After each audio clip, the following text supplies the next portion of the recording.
Welcome to Math 2320, Section 7.1 on Laplace transforms. Laplace transforms are very important in differential equations, and those of you in electrical engineering will see them in your second course in circuits. There's generally circuits 1 and circuits 2. And in Circuits 2, which is a sophomore level course, there's lots of Laplace transforms. Those of you going on to take signal processing will see other kinds of transforms as well. But for our purposes, we're looking at the Laplace transform. You might say, well, why bother? We know how to solve things. How does this help us? Well, what the Laplace transform does is it takes the differential equation, transforms it into an algebra problem. We then use our techniques of algebra to solve the algebra problem. And then the hope is we can find the inverse Laplace transform to get us back to the original solution to the differential equations. But that's a future feature attraction a little bit later in this chapter. So for now, we have the Laplace transform. It is defined in the following way. The Laplace transform of a function is the improper integral 0 to infinity e to the minus st f of t dt. So the f of t is the function we want to find the Laplace transform of. Alright, so in question 1 we have a Laplace transform which is piecewise defined function. So f of t is minus 1, and that's from 0 up to 1. And then it's positive 1 thereafter. So the question is, what is the Laplace transform for this function? Alright, so we take the definition, 0 to infinity e to the minus st f of t.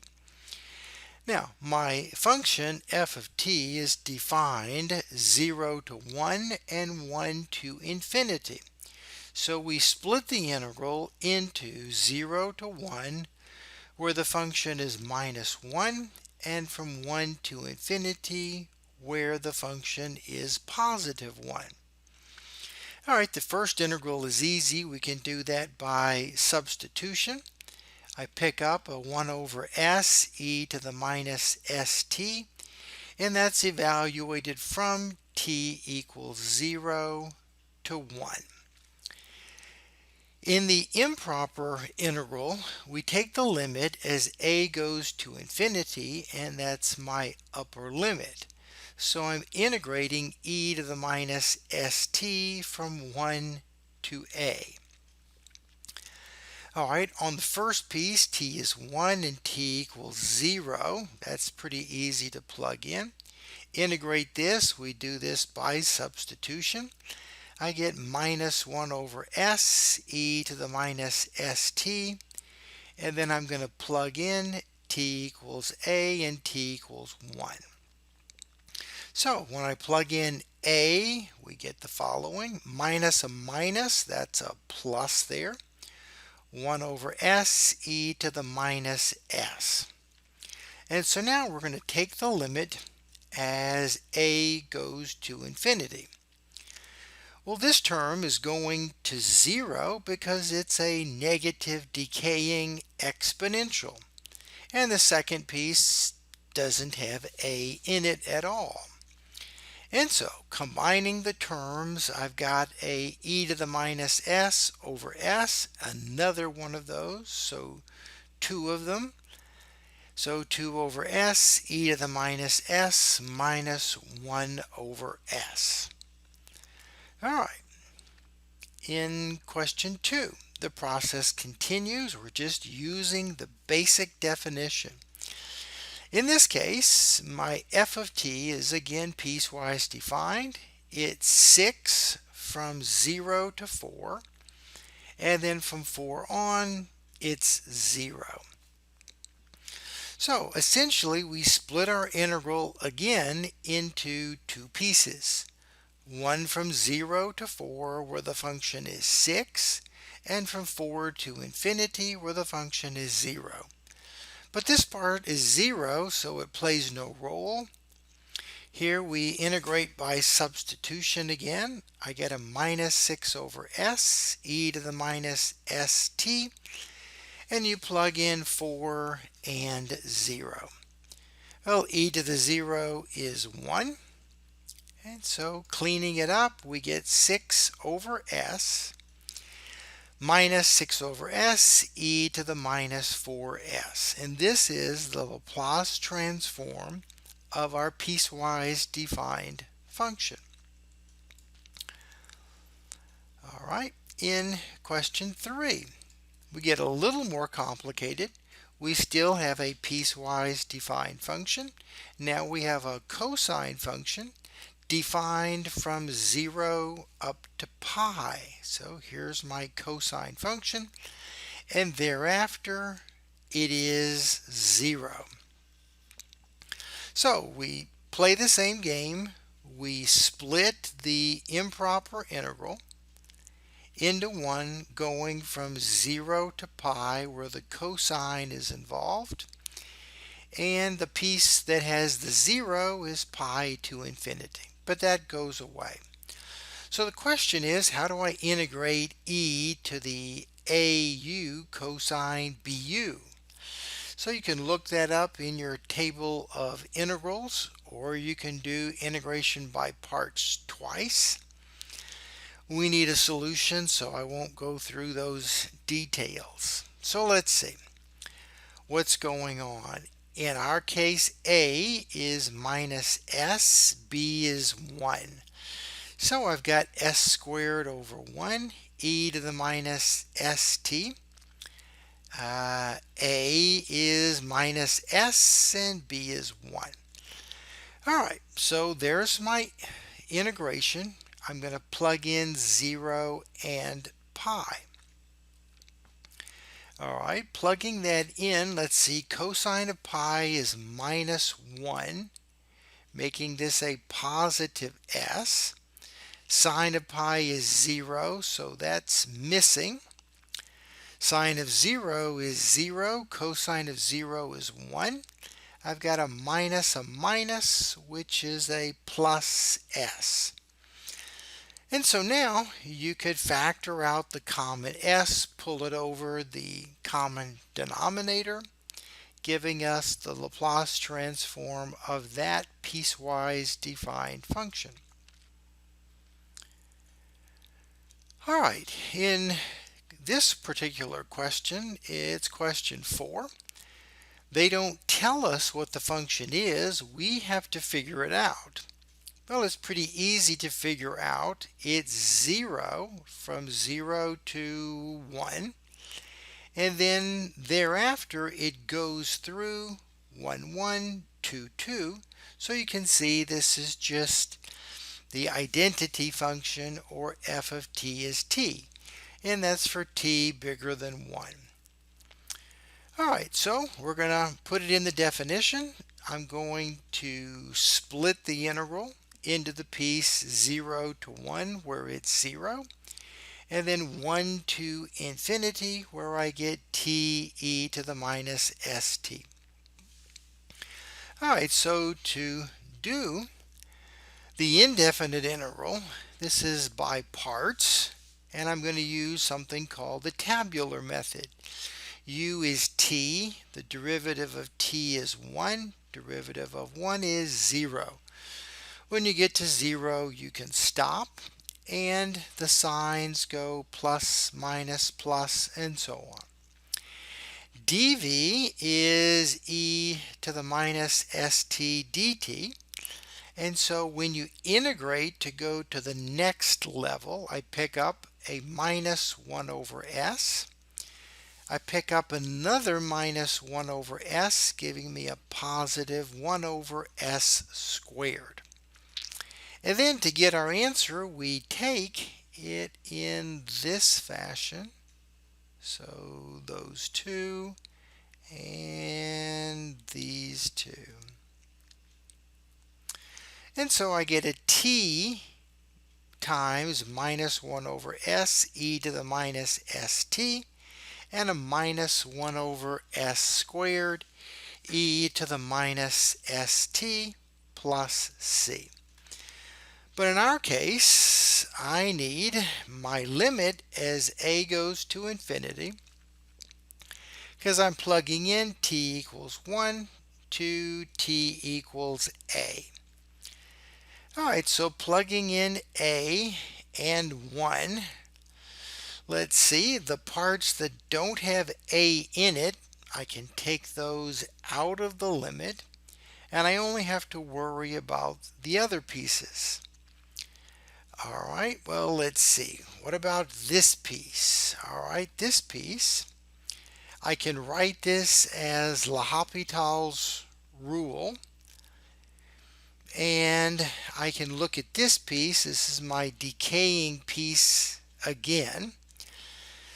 Another way of looking, the reason I'm using L'Hopital's rule is my a here is running to infinity, and I've got it multiplied by a term which is going to 0.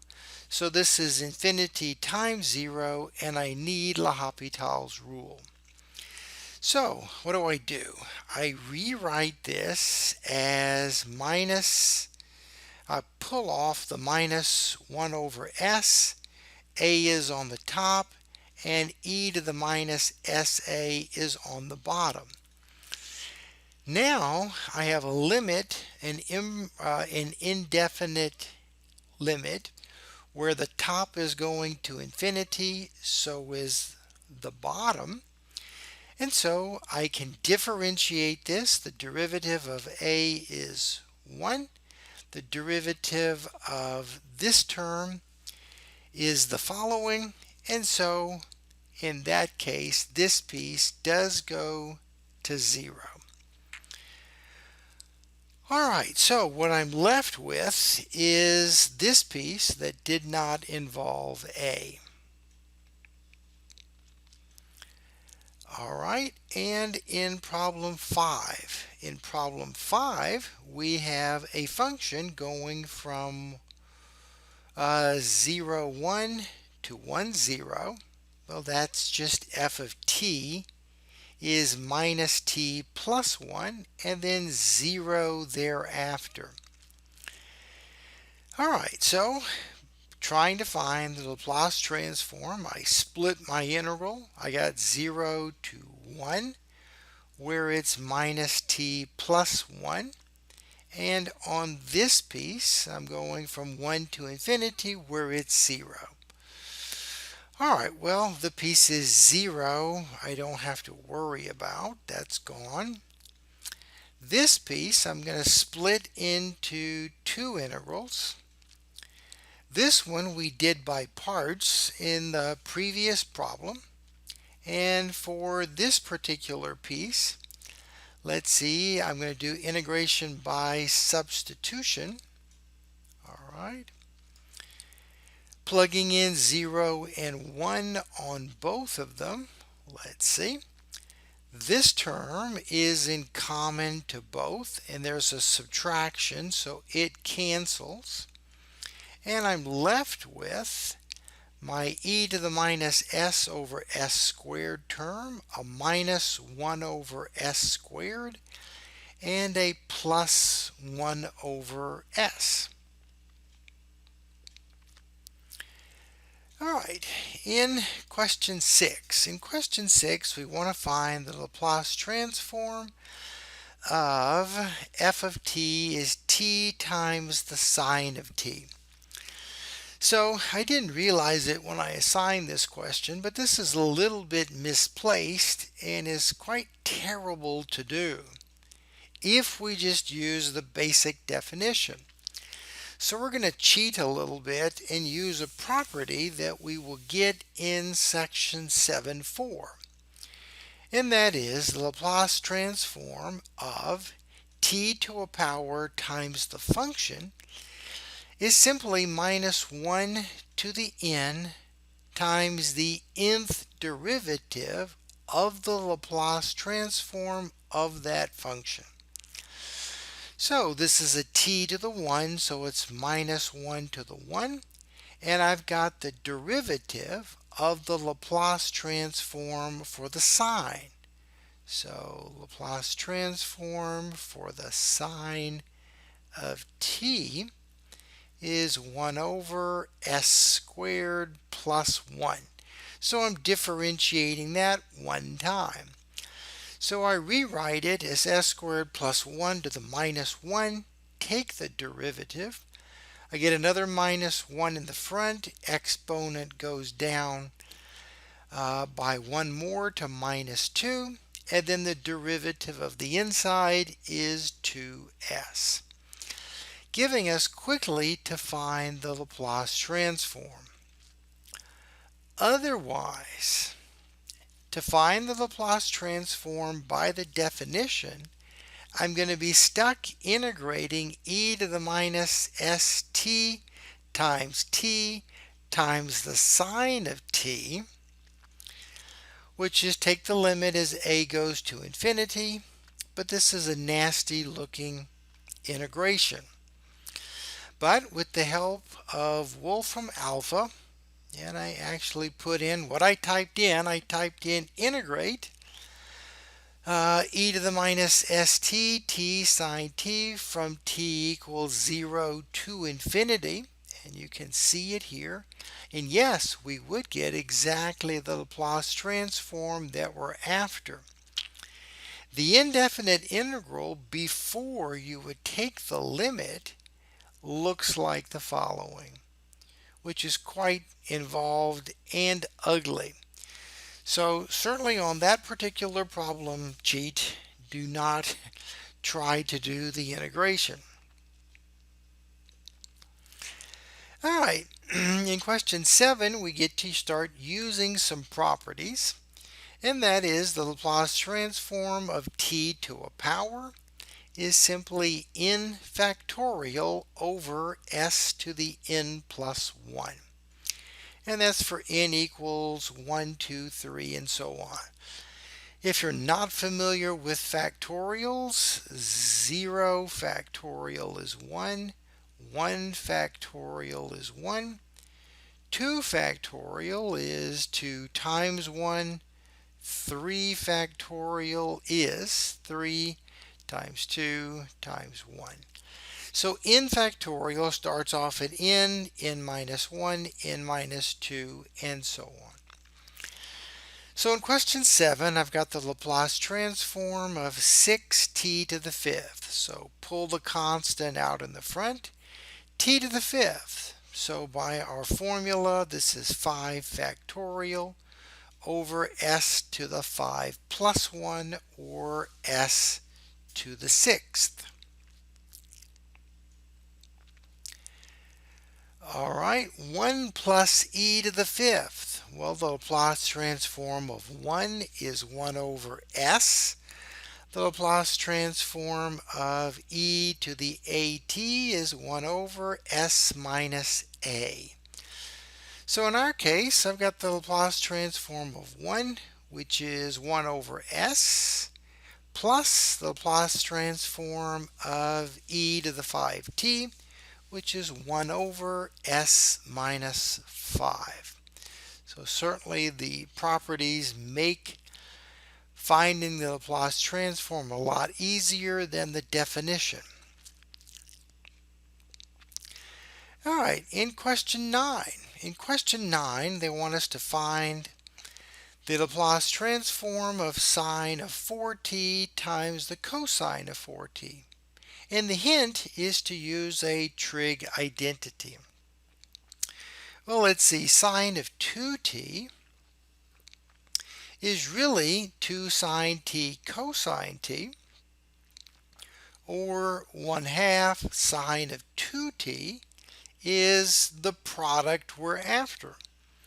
All that's left is the 4 business. Well, if I put a 4 in here for t, I simply put a 4t there.